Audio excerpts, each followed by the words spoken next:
Assalamualaikum warahmatullahi wabarakatuh, rekan-rekan sesama mekanik pemula dimanapun Anda berada. Alhamdulillah di kesempatan video kali ini kami dapat garapan motor Beat ESP ya, dengan kendala Anda bisa hidup seperti ini. Kita kunci kontak ke posisi on, lampu speedometer tidak ada tanda-tanda kehidupan.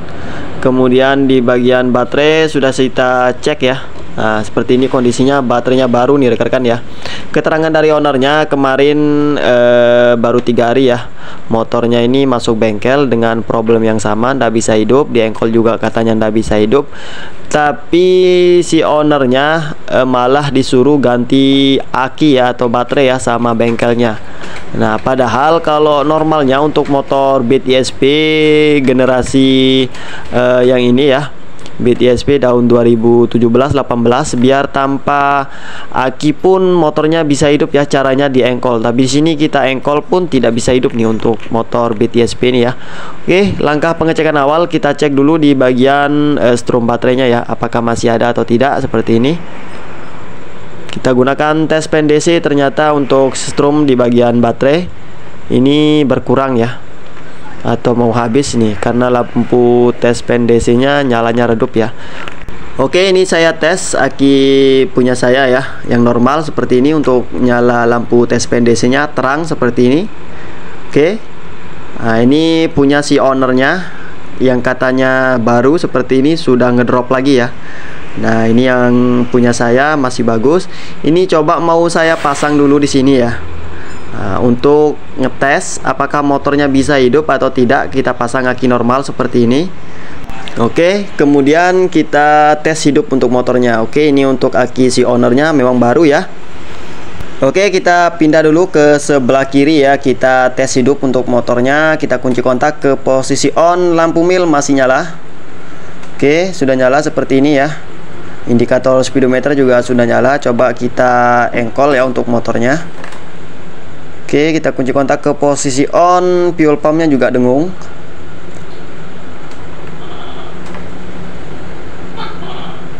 Oke, coba kita double starter. Ternyata double starternya tidak bisa connect seperti ini ya. Oke, kemudian kita coba engkol. Oke, untuk motornya bisa hidup ya, kita engkol seperti ini. Alhamdulillah. Nah, ini normal ya, tidak ada masalah karena kita pasang aki yang normal punya saya ya. Coba kita lepaskan salah satu terminal positif atau negatifnya aki, apakah motornya masih bisa hidup atau tidak ya. Karena normalnya untuk motor Beat 2017-18 seperti ini, biar tanpa aki yang terpasang motornya bisa hidup. Tapi kalau motornya langsung mati begitu kita lepas untuk baterainya, berarti ada problem di bagian motornya, bukan problem di bagian baterai ya. Sejelek-jeleknya baterai masa rusak dalam waktu 3 hari. Oke, ini kita lepaskan untuk terminal yang negatif. Ternyata motornya langsung mati ya. Intinya motor ini tidak bisa hidup tanpa aki yang terpasang ya. Intinya tidak ada pengisian di motornya ini, bukan masalah baterainya ya. Kalau baterainya baik-baik saja, bagus ya, tidak ada trouble atau tidak ada masalah. Nah, kemudian kita cek dulu di bagian relay ya, karena keterangan dari ownernya kemarin sempat mati juga, kemudian dibawa balik lagi ke bengkel yang pertama, diponis katanya harus ganti ECU. Apakah betul ECU-nya mati? Belum tentu rekan-rekan ya, karena motornya masih bisa hidup. Kita pasang aki yang normal, berarti ECU-nya saya rasa masih aman. Coba mau saya cek di bagian relay kaki 4-nya ini, relay pengisian ya. Nah, kondisi relaynya seperti ini rekan-rekan ya. Nah, ini terjadi korosi ya, atau terbakar di bagian kaki relaynya. Ini yang menyebabkan mungkin ya, salah satunya pengisian motor Beat ESP ini terganggu jadinya ya, tidak bisa maksimal untuk pengisiannya, karena fungsi dari relay ini sebagai relay pengisian ya. Kemudian untuk menyalurkan arus listrik dari baterai menuju ke komponen-komponen elektrik motor Beat ESP ini, mulai dari speedometer ya, untuk menyalakan speedometer, kemudian sebagai pengisian juga ya. Nah, jadi ini coba kita bersihkan dulu karena di sini kondisinya terbakar seperti ini ya. Nah, ini kelihatan sekali yang masih bagus warnanya kinclong seperti ini ya, yang di bagian kaki relay yang tengah. Nah, ini ada kelihatan tembaga-tembaganya, tapi di sini yang ujung ini hitam sekali ya. Nah, coba kita bersihkan ya menggunakan amplas ataupun menggunakan cutter. Kita krok ya. Kemudian nanti kita tes pasang. Mudah-mudahan motornya bisa normal kembali ya. Mudah-mudahan problemnya di bagian kaki relaynya saja yang bermasalah ya. Oke, ini kita gunakan cutter ya. Caranya kita bersihkan di bagian kaki relaynya seperti ini. Oke, kita gosok-gosok ya. Nah, motor masih bagus, malah diponis ecunya yang mati ya. Parah. Waduh, parah ini motornya mas ya. Ini padahal mungkin problemnya di bagian drilling saja yang bermasalah ya, bukan masalah di bagian ecu ya. Kalau ecunya saya rasa masih aman ya, karena motornya masih bisa hidup. Nah, oke. Coba kita bersihkan dulu nih di bagian kaki relaynya. Mudah-mudahan problemnya di bagian kaki relaynya saja yang terjadi keropos, sehingga pengisian tidak bisa tersalurkan ke bagian baterai ya secara maksimal. Dari spool untuk pengisiannya masuk ke ecu, dari ecu melalui relay dulu, dari relay masuk ke sekring ya, dari sekring masuk ke baterai. Oke. Kita bersihkan dulu di bagian kaki relaynya yang mengalami terbakar seperti ini ya, keropos, korosi, karatan seperti ini ya. Entah ini karena mungkin kaki relaynya atau dudukan kaki relaynya longgar, sehingga menyebabkan di bagian kaki relaynya ini terjadi terbakar seperti ini ya. Oke, ini kira-kira sudah bersih ya, seperti ini kondisinya, sudah kelihatan tembaganya lagi. Kemudian kita tes pasang ya untuk relay kaki 4-nya ini. Kemudian jangan lupa rekan di bagian dudukan kaki relaynya di sini. Di sini ada skun kabel ya, kita rapatkan kembali ya.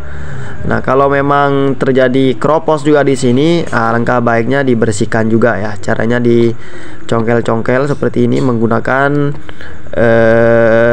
obeng yang tajam ya. Nah, kita bersihkan semua. Kemudian setelah dikira bersih, kemudian kita rapatkan kembali. Oke, saya rasa sudah cukup. Kemudian kita pasang lagi untuk relay kaki 4-nya. Mencelep seperti ini, harus betul-betul masuk ya. Oke, setelah itu tinggal kita cek di bagian relay kaki 5-nya ya, atau relay starternya, karena di bagian double starternya juga tidak bisa hidup ya. Waduh, setelah kita cabut ternyata di sini juga parah juga ya, di bagian kaki relay kaki 5 atau relay starternya. Alhamdulillah di bagian skun dudukan relaynya masih aman ya. Ini masih aman, tidak terjadi keropos ya. Ya, kemudian di sini ya terjadi keropos di bagian kaki relaynya ya. Oke, kita cek di bagian bawah box sekringnya. Seperti ini masih aman ya, tidak ada kabel yang keropos atau korosi. Masih kinclong semua ya. Tidak ada masalah saya rasa di bagian box sekringnya seperti ini. Karena double starternya tidak bisa hidup ya tadi. Kita coba pasang aki yang normal punya kita, tetap double starternya tidak bisa hidup. Kemudian setelah kita engkol, ternyata alhamdulillah motornya bisa hidup. Oke, kita bersihkan juga nih di bagian relay kaki 5 ya, relay starternya. Nah, kita gosok seperti ini. Nah, di sini kelihatan sekali ya, ada yang hitam-hitam nih. Oke, nah, kita gosok, kita bersihkan, dan mudah-mudahan bisa hidup di bagian double starternya juga nanti ya. Kemudian nanti di bagian motornya ini bisa ngisi lagi ya. Mudah-mudahan problemnya saja di bagian kaki relaynya yang keropos atau korosi seperti ini rekan-rekan. Oke, kita bersihkan semua. Nah, yang paling parah di sini yang kaki relay bagian tengah ya. Nah, di sini kalau ndak salah langsung nyambung ke sekring deretan yang sebelah kanan ya, yang sekring 10 ampere. Oke, kita bersihkan semua ya. Kita gosok seperti ini. Nah, setelah dikira bersih, kemudian kita pasang. Mudah-mudahan motornya bisa normal kembali ya.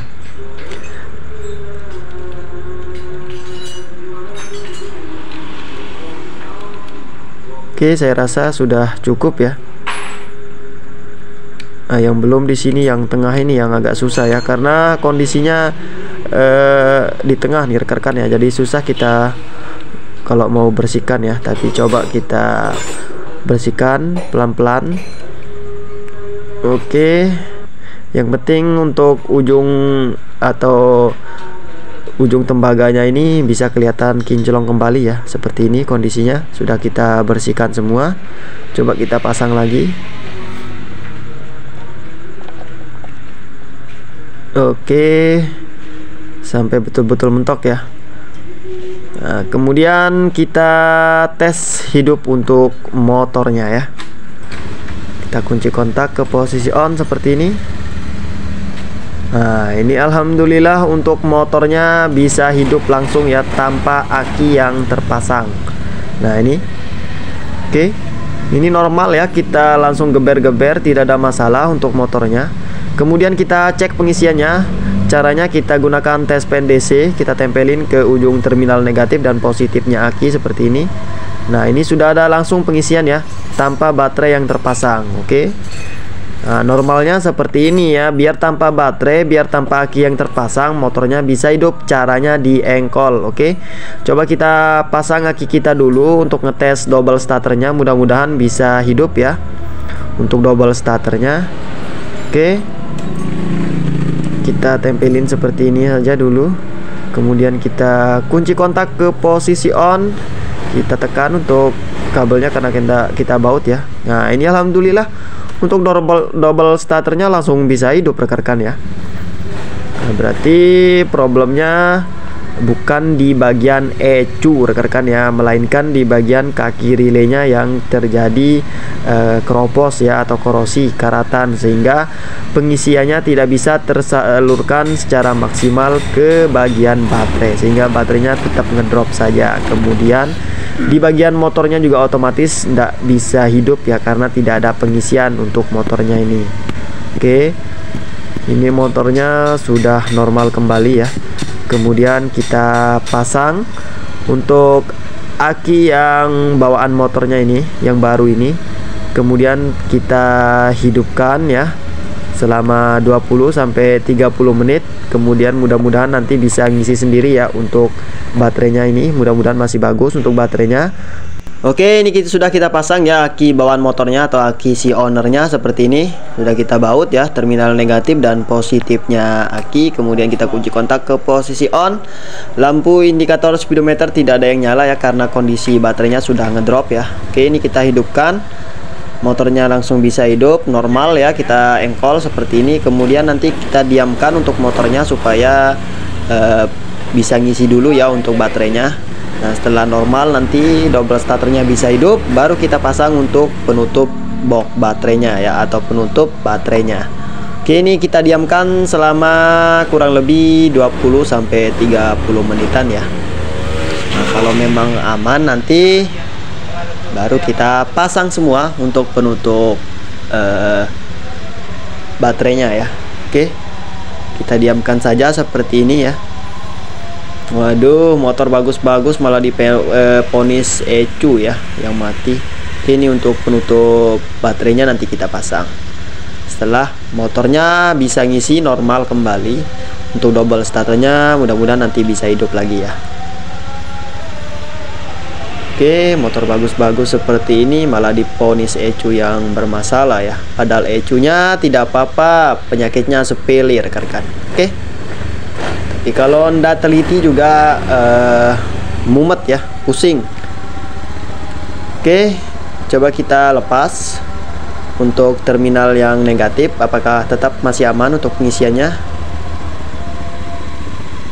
Nah ini masih aman ya. Kita cek pengisiannya lagi, apakah ngedrop lagi. Nah ini masih aman ya, masih bisa ngisi untuk motornya ya.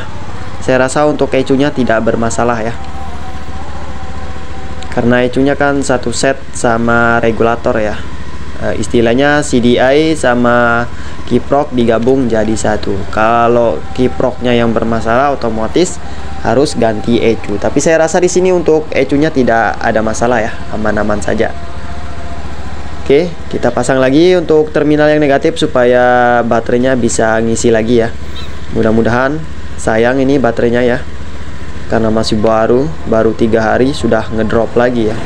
dimana ndak ngedrop, pengisiannya ndak ada, buat ngecasnya ndak ada, atau tidak ada suplai arus listrik dari motornya, ini percuma ya, habis-habis terus untuk strom baterainya.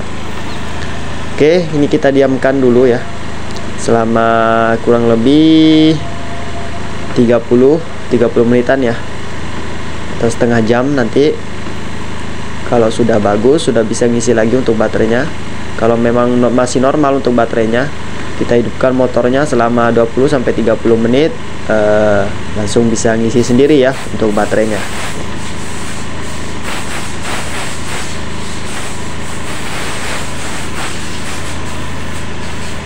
Oke, kita diamkan saja seperti ini ya untuk baterainya. Nah, ini sih sobat, saya geber sedikit ya, kemudian mau saya cek di bagian indikator speedometer apakah sudah bisa nyala atau tidak ya. Oke, saya rasa sudah cukup. Kemudian kita matikan kunci kontak, kemudian kita hidupkan lagi. Apakah lampu speedometernya bisa nyala atau tidak? Alhamdulillah untuk lampu speedometer sudah bisa nyala kembali ya, seperti ini. Tapi kita tes double starternya, baterainya belum kuat ya, atau belum pol nih untuk baterainya ya. Nah, tadi kan mati total ya. Nah, sekarang sudah bisa nyala kembali untuk indikator speedometer ya, atau lampu speedometernya. Padahal untuk motornya baru hidup sekitar 5-10 menit ya. Oke, ini kita diamkan saja seperti ini. Oke, alhamdulillah rekan-rekan, ini sudah sore ya, sudah mau tutup. Ini tinggal 3 motor yang belum kelar, sama ini 1 4 ya. Nah, ini untuk beat yang tadi sore ya. Ini sudah jam berapa ini ya? Jam 18.45, hampir jam 7 rekan-rekan ya. Nah, ini sudah selesai ya. Ini belum kita pasang untuk baterainya, tadi tidak sempat kita bereskan ya karena banyak kerjaan. Ini alhamdulillah untuk double starter motor Beat ESP ini sudah bisa kembali, alhamdulillah rekan-rekan ya. Tadi kita hidupkan untuk motornya selama kurang lebih 30-40 menit ya, atau sekitar hampir 1 jam ya. Alhamdulillah untuk pengisian baterainya sudah normal kembali ya, tidak ada masalah. Mudah-mudahan aman dan lancar rekan-rekan ya untuk motor si emasnya ini. Oke, ini sudah sore rekan-rekan ya, sudah mau beres-beres. Ini tinggal kita masukkan kunci-kunci seperti ini. Nah, kita simpan kunci-kunci ke dalam kulkas ya, biar awet. Wah, canda rekan-rekan. Oke, ini tinggal kita pasang saja untuk penutup baterainya ya, karena untuk motornya sudah normal kembali. Alhamdulillah, problemnya sepele ya, di bagian relay saja. Oke rekan-rekan, sekian dulu video kali ini, semoga bermanfaat dan semoga bisa menambah wawasan bagi kita semua. See you next time, salam dari kami mekanik pemula Aoparian. Jika video ini bermanfaat rekan-rekan, jangan lupa like, komen, dan subscribe ya. Bye bye.